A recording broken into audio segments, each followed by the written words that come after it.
So I don't actually think that we're on the sort of cusp of conflict. I think actually sort of the lesson of Ukraine is that large powers actually have some trouble tackling sort of small countries. I think the water gap between China and the mainland, between Taiwan and the mainland, is a really high barrier for China. So I would not actually worry about that.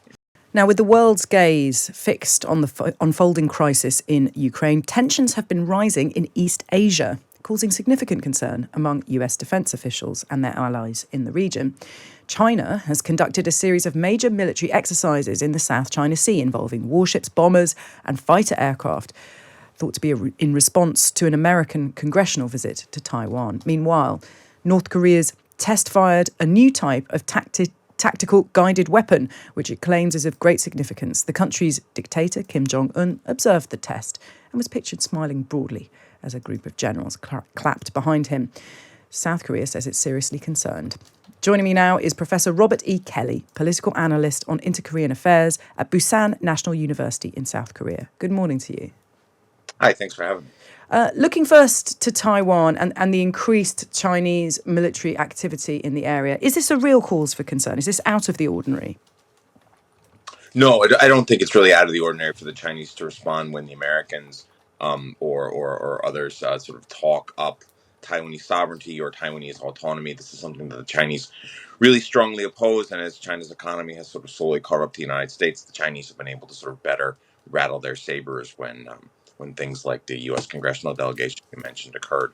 So I don't actually think that we're on the sort of cusp of conflict. I think actually sort of the lesson of Ukraine is that large powers actually have some trouble tackling sort of small countries. I think the water gap between China and the mainland, between Taiwan and the mainland, is a really high barrier for China. So I would not actually worry about that. Do you think, though, that China is taking advantage of the fact that the world's global attention, or the attention of Western powers, is elsewhere in Ukraine? Yeah, I do, and I think that's one of the reasons why the Chinese are subsidizing the Russian assault. Right, is that they're sort of using the Russians to sort of tie down the West and distract the West. Right, if NATO's got to sort of beef up the eastern tier because we're now worried about Russian tank divisions or something like that, then that's less focus from the United States on East Asia and more on Europe. So I mean, if you're China, Russia is sort of like a good troublemaker. It's a good spoiler, and I think that's one of the reasons why the Chinese have stuck with Putin, even as the invasion has gone poorly. And will they be concerned that the invasion has gone poorly? Would they be surprised?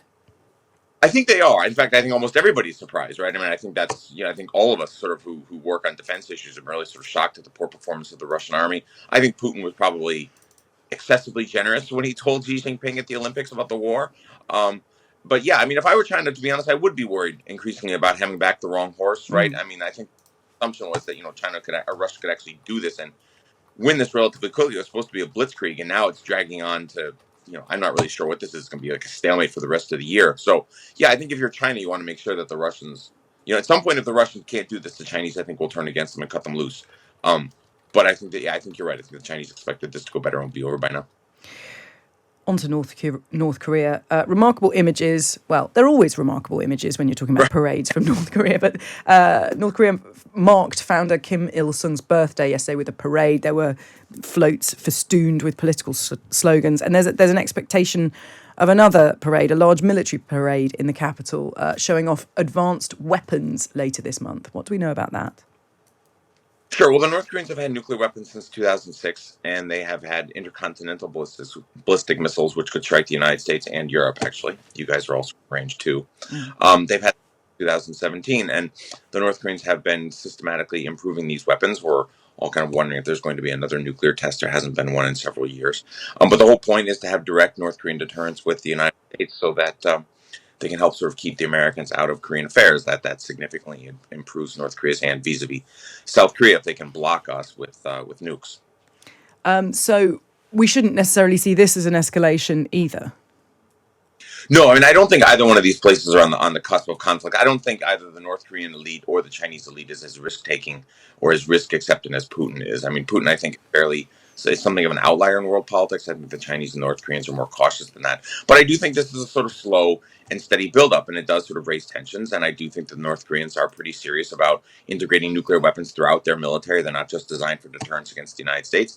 As you mentioned in your report, it's a tactical missile. We're not quite sure what it was, but when you use the word tactical, what that means is that it's designed. We believe the intent is to use it on the battlefield, and that's that makes sense because the North Koreans conventionally are very far behind South Korea. And has there been any response from the US with regards to this test firing of this tactical guided weapon? Yeah, what my guess is, the way these things usually work is that there's some kind of statement from somebody at the State Department about how bad it is and how it doesn't help and stuff like that. And maybe the American, I don't know, will rotate some fighter wing in here for a week or two or something like that. You get these kinds of mild things, but it doesn't. Most of that stuff doesn't last too long because we don't really have a lot of good options for dealing with North Korea, and that's why the stalemate with North Korea just kind of goes on and on and on. If we actually shot down a North Korean nuclear missile, in test or something like that, we don't actually know how the North Koreans would respond. We don't do drone strikes in North Korea the way we do in the greater Middle East because we're not sure how the North Koreans would respond. So the North Koreans do a lot of these tests and it scares everybody, but our options are poor, so we tend not to sort of use the kind of aggressive language that Joseph Biden has used, for example, about Vladimir Putin. And what about South Korea? How are people feeling within South Korea? Yeah, it's barely even on the news. Really? The South Koreans are, yeah.